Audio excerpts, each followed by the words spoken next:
അതുപോലെ ഈ ഇതൊരു ടാക്സ് സിസ്റ്റത്തിൻ്റെ വ്യക്തിമായിരുന്നു റോയി. ഇങ്ങനെ ഒരു ടാക്സ് സിസ്റ്റം കോർപ്പറേറ്റ് ഫ്രണ്ട്ലി അല്ലാത്തതുകൊണ്ട് സംഭവിച്ചതാണെന്ന് പറഞ്ഞിട്ട് പൊളിറ്റിക്സ് ഇൻവെസ്റ്റിഗേഷൻ ആവശ്യപ്പെട്ടിട്ടുണ്ട്. അങ്ങനെ നിങ്ങൾക്ക് തോന്നുന്നുണ്ടോ? അത് എനിക്ക് അതിൻ്റെ അതൊന്നും പറയാനില്ല. പൊളിറ്റിക്കലായിട്ട് പല പല കാര്യങ്ങളുണ്ടാവും. നമ്മൾക്കൊരു പൊളിറ്റിക്കൽ പാർട്ടിയായിട്ട് ഒരു ബന്ധവും ഇല്ല, ഒരു വിധത്തിൽ അലയൻസും ഇല്ല, ഒന്നുമില്ല. അതൊക്കെ ഓരോരോ പൊളിറ്റിക്കൽ പാർട്ടികളുടെ ഇതാണ്. ഞങ്ങൾക്ക് യാതൊരുവിധ കംപ്ലൈൻറ്റും അതുമായിട്ടില്ല. CJ റോയിക്ക് സ്ലോവാക്യയിലൊരു ട്രേഡ് കമ്മീഷണർ പദവി ഉണ്ടായിരുന്നു. അദ്ദേഹത്തിന് ബിസിനസ് ഇല്ലാത്തൊരു സ്ഥലത്തെ ആ ഒരു പദവി അതുമായി ബന്ധപ്പെട്ട് ചില വാർത്തകളൊക്കെ വന്നിരുന്നു ചില മീഡിയസിലൊക്കെ. അതിനെക്കുറിച്ച് എന്തെങ്കിലും? എങ്ങനെയെന്ന് പറഞ്ഞ് കേട്ടില്ല. ഒരു സ്ലോവാക്യയിലൊരു ട്രേഡ് കമ്മീഷണർ പദവി, അദ്ദേഹത്തിന് ബിസിനസ് ഇല്ലാത്തൊരു നാട്ടിൽ അദ്ദേഹം ട്രേഡ് കമ്മീഷണർ പദവി ഉണ്ടായിരുന്നു എന്നുള്ളത്. ഈ സ്ലോവാക്യ പുള്ളി ഹോണറി കൗൺസിൽ ജനറലാണ്. കേരളത്തിൻ്റെയും കർണാടകയുടെയും. അതിൽ ഒരു വിധത്തിലുള്ള കാര്യങ്ങളും എനിക്ക് കാണാൻ പറ്റുന്നില്ല. കാരണം ഇവിടെയൊന്നും ഒരു ആക്ടിവിറ്റീസ് നടക്കുന്നില്ലെന്നുള്ള സത്യം. പക്ഷേ ഗവൺമെൻറ് ഓഫ് സ്ലോവാക്യയുടെയും അതുപോലെ തന്നെ ഇന്ത്യയുടെയും ഒരു റിക്വയർമെൻ്റ് ആണ് ഇതുപോലുള്ള ഒരു എംബസി മാത്രം വെച്ചുകൊണ്ട് പ്രവർത്തിക്കുമ്പോൾ ഇതുപോലെ ഡിപ്ലോമാറ്റ്സിന് അവർ തന്നെ അപ്പോയിൻമെൻറ്റ് ചെയ്യുന്നതാണ്. അത് ഇന്ത്യൻ പ്രസിഡന്റ് കൂടി അപ്രൂവ് ചെയ്തിട്ടുള്ള ഒരു സിസ്റ്റമാണ്. അതിൽ നമ്മൾക്ക് അദ്ദേഹം ഇവിടുന്ന് സ്ലോവാക്യയിൽ പലപ്പോഴും പോകും, സ്വന്തം പൈസക്ക് പോവും, സ്വന്തം പൈസ കൊടുത്ത് ഹോട്ടലിൽ താമസിക്കും, സ്വന്തം കാറെടുത്ത് വാടകയെടുത്ത് പോവും. അങ്ങനെയൊക്കെയാണ് അവിടെ ചെന്നിട്ട്. അദ്ദേഹത്തിന് ഇതിൻ്റെ അന്ന് ഒരു കാര്യമില്ല. പക്ഷെ പുള്ളിക്ക് അങ്ങനെയുള്ള കാര്യങ്ങളുണ്ടായിരുന്നു, അതുകൊണ്ട് ചെയ്തെന്ന് മാത്രം. അതായത് ഇത് ഫിനാൻഷ്യലായിട്ടും ബെനിഫിറ്റ് ഉണ്ടാക്കാനായിരുന്നില്ല. അതിൻ്റെ പലരും പറയുന്നുണ്ട് അവിടെ നിന്ന് അവർ വഴി കുറേ കോൺട്രാക്റ്റും ഓർഡേഴ്സും ഒക്കെ കിട്ടിയിരുന്നു. സീറോ. ഒരാൾക്കും അതിൻ്റെ ഒരു കാര്യം പോലും നമ്മൾ ധരിപ്പിക്കാൻ സാധിക്കില്ല എന്നുള്ളതാണ്.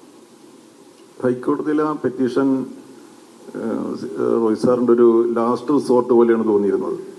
അത് കോടതിയുടെ ഒരു മോണിറ്ററിങ്ങിൽ, ഒരു ജുഡീഷ്യൽ സിസ്റ്റത്തിൻ്റെ മോണിറ്ററിങ്ങിൽ IT-യുടെ ആക്ടിവിറ്റിയെ മുന്നോട്ട് നയിക്കാൻ പറ്റുമായിരുന്നു ഒരു പക്ഷേ പെറ്റീഷനെ. ആ പെറ്റീഷൻ ലിഫ്റ്റ് ചെയ്തത് ഒരു ബുദ്ധിമോശമായെന്ന് താങ്കൾക്ക് ഇപ്പോൾ തോന്നുന്നുണ്ടോ? എനിക്ക് അങ്ങനെയുള്ള കാര്യങ്ങളില്ല. കാരണം ഒരു വിധത്തിലും ഒരു ഗവൺമെൻറ് ഏജൻസിയായിട്ട് പലരും പറയുന്നത് കേട്ടുകൊണ്ട് ചെയ്യേണ്ട കാര്യമില്ല. അത് അവരോട് റബ്ബ് ചെയ്യേണ്ട കാര്യമില്ല. ഫസ്റ്റ് ഓഫ് ഓൾ നമ്മൾക്ക് എന്തെങ്കിലും IT-യുടെ കാര്യങ്ങളുണ്ടെങ്കിൽ നമ്മളത് എവിടെ കോടതി പോയാലും എവിടെ സ്റ്റേ ചെയ്താലും നാളെ അല്ലെങ്കിൽ മറ്റൊന്ന് അത് ആൻസറബിളാണ്. അപ്പോൾ IT-യുടെ കാര്യങ്ങൾ അവർ സെർച്ച് നടത്തി അവരെന്തെങ്കിലും കണ്ടുപിടിച്ചാൽ ഡെഫിനറ്റ്ലി നമ്മൾക്കുണ്ടാകുന്ന തെറ്റുകളായിരിക്കും. ഏതായാലും മനഃപൂർവ്വമൊന്നും ചെയ്തു വെച്ചിട്ടില്ല. അപ്പോൾ അതുകൊണ്ട് അത് അതിൻ്റെ രീതിയിൽ പോകും. നമ്മൾ അതുമായിട്ട് യാതൊരു വിധത്തിലുള്ള ബെനിഫിറ്റ് ഉണ്ടാക്കാൻ ശ്രമിച്ചിട്ടില്ല. അതുകൊണ്ട് തന്നെ കേസ് പിൻവലിക്കാൻ പറഞ്ഞു. ഒരാളുടെയും പ്രഷറോ ഇൻഫ്ലുവൻസോ അതിൻ്റെ അകത്തില്ല.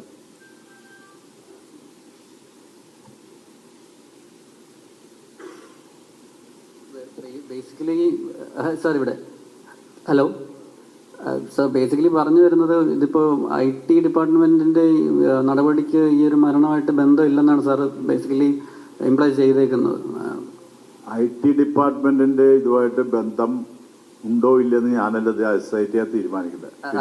അദ്ദേഹത്തിന് അതല്ല, റോയ് സാറിന് എന്ത് തോന്നി, എന്ത് ഫീൽ ചെയ്തു എന്നുള്ളതും എന്നോട് ഷെയർ ചെയ്യാറില്ല.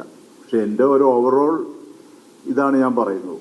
അപ്പോൾ അതെല്ലാം ഈ SIT തീരുമാനിക്കും. അവരതിനാണല്ലോ അവർ ഈ IT ഡിപ്പാർട്ട്മെന്റുകാരെയും വിളിപ്പിക്കുന്നുണ്ട്. അവരെല്ലാം വിളിപ്പിച്ചിട്ട് സംസാരിക്കുന്നുണ്ട്, അവർ ക്വസ്റ്റ്യൻ ചെയ്യുന്നുണ്ട്.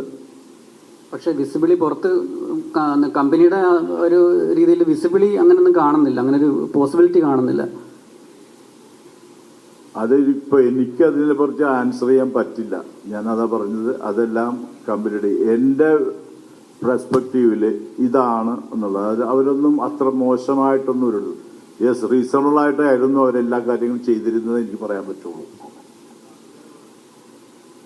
താങ്കൾ തന്നെ ആ സഹോദരന്റെ ആരോപണം തള്ളുന്നുണ്ട്, സഹോദരനെ തിരുത്തുന്നുണ്ട്, എന്നിട്ട് പറയുന്നു അത് അറിയില്ലെന്ന്. അങ്ങനെയല്ല ഞാൻ പറഞ്ഞത്. റീസണബിൾ ആയിരുന്നു എന്നാണ് ഞാൻ പറഞ്ഞത്. അല്ല, പ്രത്യക്ഷത്തിൽ ആദായ വകുപ്പാണ് ഇതിനകത്ത് പ്രതിസ്ഥാനത്ത് നിൽക്കുന്നത്. അല്ലെങ്കിൽ ഒരു ആരോപണം വരുന്നത് അവർക്കെതിരെയാണ്. പക്ഷെ താങ്കൾ അവരെ പൂർണ്ണമായിട്ടും വെള്ളപൂശുന്ന നിലപാടാണ് ഇവിടെ എടുക്കുന്നത്. അതുകൊണ്ടാണ് ഒരു വ്യക്തതയ്ക്ക് വേണ്ടിയാണ് ചോദിക്കുന്നത്. ഇല്ല, അന്ന് അദ്ദേഹം വന്നു, രാത്രി വെളുപ്പിന് 6-7 മണിയായപ്പോൾ വന്നു, 7-8 മണിയായപ്പോൾ പൂക്കറ്റിൽ നിന്ന് വന്നപ്പോൾ ഏതോ ഒരു ചാനൽക്കാർ, അത് രാത്രി മുഴുവനും ചാനലുകാരുണ്ടായിരുന്നു. അവർ ചോദിച്ചപ്പോൾ പ്രീമ ഫൈസ പുള്ളി പറഞ്ഞു ഇതാണ് ഇന്ന ആൾക്കാരാണ് ഉപദ്രവിച്ചതെന്ന് പറഞ്ഞു. പക്ഷെ പുള്ളിക്ക് അതിന്റെ ഡെപ്ത് അറിയില്ലല്ലോ അദ്ദേഹത്തിന്. എന്താ ഇതിനകത്ത് ഡെപ്ത് എന്ന് പറയുന്നത്? കാരണം നമ്മുടെ ഭാഗത്ത് അല്ല, ശരിയുണ്ടെങ്കിൽ ഞാൻ വകുപ്പിനെതിരെ കേസ് കൊടുക്കാനോ അല്ലെങ്കിൽ അതിന് നിയമ പോരാട്ടം നടത്താനും പറ്റില്ലേ? അതിന്റെ ഡെപ്ത് എന്ന് പറഞ്ഞാൽ എന്താണ് സംഭവിച്ചിരിക്കുന്നത് അദ്ദേഹത്തിന് അറിയില്ല. ഇദ്ദേഹം ഇവിടെ വന്നു, ഒരു ഷോക്കിൽ ഇതെല്ലാം പറഞ്ഞു. ഷോക്കിൽ അങ്ങോട്ട് TV-കാർ ചോദിച്ചോ പറഞ്ഞു. ഞാനൊരു എയർപോർട്ടിൽ വെച്ച് ഇതുമായിട്ട് എന്നോട് പല മാധ്യമക്കാരും ഞാൻ ഇതുമായിട്ട് ഒന്നും കമന്റ് പറയാനോ ഒരാൾക്ക് ഫേസ് കൊടുക്കാനോ നിന്നില്ല. കാരണം ഇതെല്ലാം അണ്ടർ ഇൻവെസ്റ്റിഗേഷൻ വരുന്ന കാര്യങ്ങളാണ്. നമ്മളത് പറയേണ്ട കാര്യമില്ല, അത്രേ ഉള്ളൂ. അതിപ്പോൾ മീഡിയ ആയാലും എന്തായാലും നമ്മൾ നമ്മുടേതായ ഒരു സിറ്റിസൺ എന്ന നിലയിൽ നമ്മൾ നമ്മുടെ കാര്യങ്ങൾ ചെയ്യുക. അതിൻ്റെ അകത്ത് വേറെ ഒന്നും തന്നെ ഇല്ലെന്നുള്ള സത്യം.